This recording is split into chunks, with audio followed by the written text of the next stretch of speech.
Welcome to Telangana వెలుగు. నేను మీ రాజు. దాదాపుగా 10 మంది ఎమ్మెల్యేలు బీఆర్ఎస్ పార్టీ నుంచి కాంగ్రెస్ పార్టీలోకి వెళ్ళారు, కండువా కప్పుకున్నారు. తర్వాత విదేశాలకు సంబంధించి టూర్లు కూడా వేయడం అనేది జరిగింది. సో ప్రభుత్వం నుంచి అఫీషియల్గా కూడా పాల్గొనడం అనేది జరుగుతుంది. సో మరి ఈ 10 మంది ఎమ్మెల్యేల పదవులు ఉంటాయా, ఊడతాయా, త్వరలో ఉప ఎన్నికలు రాబోతున్నాయా లేదా? సో దీని విషయంలో ఇప్పటికీ సుప్రీంకోర్టు ఇన్వాల్వ్ కావడం అనేది జరిగింది. మరి స్పీకర్కి మేము తగినటువంటి సమయం ఇస్తున్నాం. ఆ సమయం లోపల స్పీకర్ కనుక స్పందించకుంటే డెఫినెట్గా మేము ఏదో ఒక యాక్షన్ తీసుకుంటాం. గతంలో మధ్యప్రదేశ్లో కావచ్చు, హర్యానాలో కావచ్చు, మహారాష్ట్రలో కూడా ఇదే సీన్ రియాక్ట్ అవ్వడం అనేది జరిగింది. సో అదే సిచ్యువేషన్ ఇప్పుడు తెలంగాణకు వచ్చింది. ఇంకా దానం నాగేందర్, తెల్లం వెంకట్రావు భద్రాచలం ఎమ్మెల్యే, అలాగే కడియం శ్రీహరి వీళ్ళైతే ఇంకా 3 నెలల లోపలనే పార్టీలో జంప్ కావడం అనేది జరిగింది. సో వీళ్ళ ముగ్గురు పరిస్థితి మాత్రం డెఫినెట్గా ఈ 3 చోట్ల మాత్రం ఉప ఎన్నికలు వచ్చే అవకాశం ఉన్నాయని చెప్పేసి అంటున్నారు. మరి సీన్ అంటే ఒకసారి చూసుకున్నట్టయితే పటాన్చెరు ఎమ్మెల్యే రీసెంట్గా గూడెం మైపాల్ రెడ్డి కేసీఆర్ ఫోటో పెట్టుకుంటా, కేసీఆర్ అభిమాన నాయకుడు, కేసీఆర్ 10 సంవత్సరాల్లో తెలంగాణలో అద్భుతంగా పరిపాలించిండు.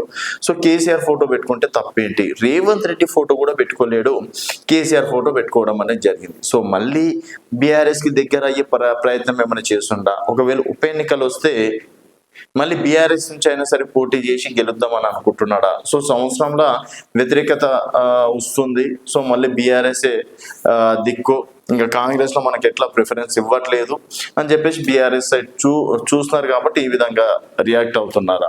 ఇంకా దానం నాగేందర్ గారి ఎపిసోడ్ చూసుకున్నట్టయితే ఫార్ములా ఈ కేసుని ప్రతి ఒక్క కాంగ్రెస్ నేతలు, బీజేపీ నేతలు డెఫినెట్గా కేటీఆర్ని అరెస్ట్ చేయాలని చెప్పేసి అంటున్నారు. దానం నాగేందర్ మాత్రం అవును, హైదరాబాద్ లాంటి గొప్ప నగరాల్లో ఫార్ములా ఈ రేసింగ్ పెట్టుకుంటే తప్పేంటి, ఎందుకు దాన్ని అంతా రియాక్ట్ చేస్తున్నారు?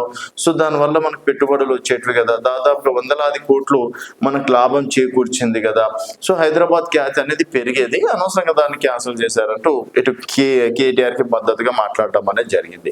ఇంకా రేవంత్ రెడ్డి గారు తీసుకొచ్చినటువంటి హైడ్రా విషయంలో కూడా హైడ్రా రంగనాథ్ గారిని కావచ్చు, తర్వాత రీసెంట్గా కూల్చివేతలు కావచ్చు, ఏడికైతే ఆడికైతుంది, నా ఎమ్మెల్యే పదవి పోయినా పర్లేదు, నేను ప్రజల తరపున ఉంటా, ప్రభుత్వం ఏమన్నా ఉంటే నేను తర్వాత మాట్లాడుకుంటా అన్నట్టు అప్పట్లో కొంతమేర అటు రేవంత్ రెడ్డి గారికి, కాంగ్రెస్ ప్రభుత్వానికి అటు ఇటు మాట్లాడడం అనేది జరిగింది. తర్వాత ఇవరంటే సిచ్యువేషన్లో అంటే 3వ సిచ్యువేషన్ కూడా ఉంది. అది కూడా ఏంటంటే సో ఈ 1 ఇయర్ పాలన పైన కావచ్చు, తర్వాత ఫార్ములా ఈ రేసింగ్, హైడ్రా విషయంలో, ఇంకేదో విషయంలో కూడా కొంతమేర నోటు జారినట్టు కూడా తెలుస్తుంది. సో ఈ సిచ్యువేషన్ చూసుకున్నట్టయితే అంటే సికింద్రాబాద్ ఎంపీ ఎన్నికల వరకు బాగుండే ప్రిఫరెన్స్ తనకి, ఎంపీ ఎన్నికల్లో ఓడిపోవడంతో కొంతమేరకి గ్యాప్ వచ్చింది ప్రభుత్వానికి, దానం నాగేందర్ గారికి అప్పుడున్నంత ప్రిఫరెన్స్ ఇవ్వట్లేదు అని ఒక చర్చకు దారితీవ్వడం అనేది జరుగుతుంది.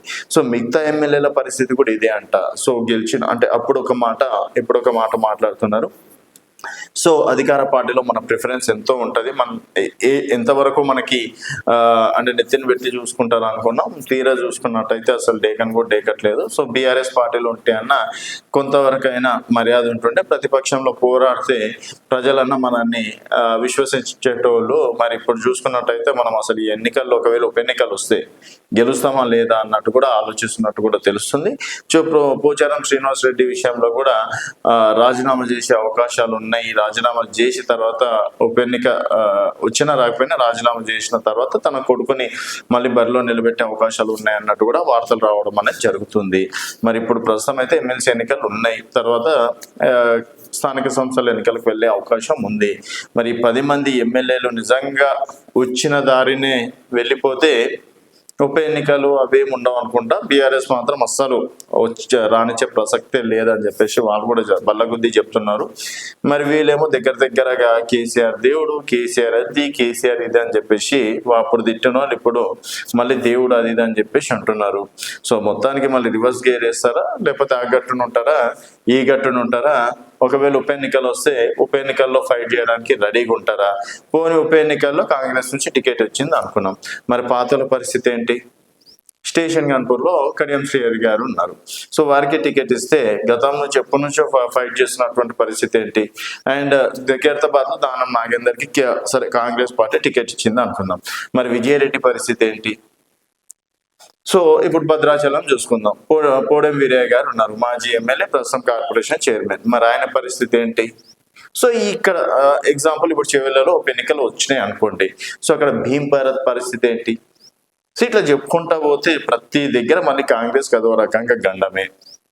సో అందుకని మరి వాళ్ళ సిచ్యువేషన్, మరి స్పీకర్ ఎలాంటి యాక్షన్ తీసుకుంటాడు, స్పీకర్ తీసుకుంటాడా లేకపోతే సుప్రీంకోర్టు ఇన్వాల్వ్ అయ్యి ఏదో ఒకటి తీర్పు ఇస్తుందా, ప్రస్తుతానికి ముగ్గురు మీద డిసిషన్ తీసుకుంటుందా లేకపోతే 10 మంది పైన యాక్షన్ తీసుకుంటుందా అనేది వేచి చూడాల్సిన విషయం. ఒకవేళ ఉప ఎన్నికలు వస్తే ఏ పార్టీ గెలుస్తుందని మీరు భావిస్తున్నారు అనేది మీ అభిప్రాయాల కింద కామెంట్ రూపంలో తెలియజేయండి. చూస్తూనే ఉండండి తెలంగాణ వెలుగు.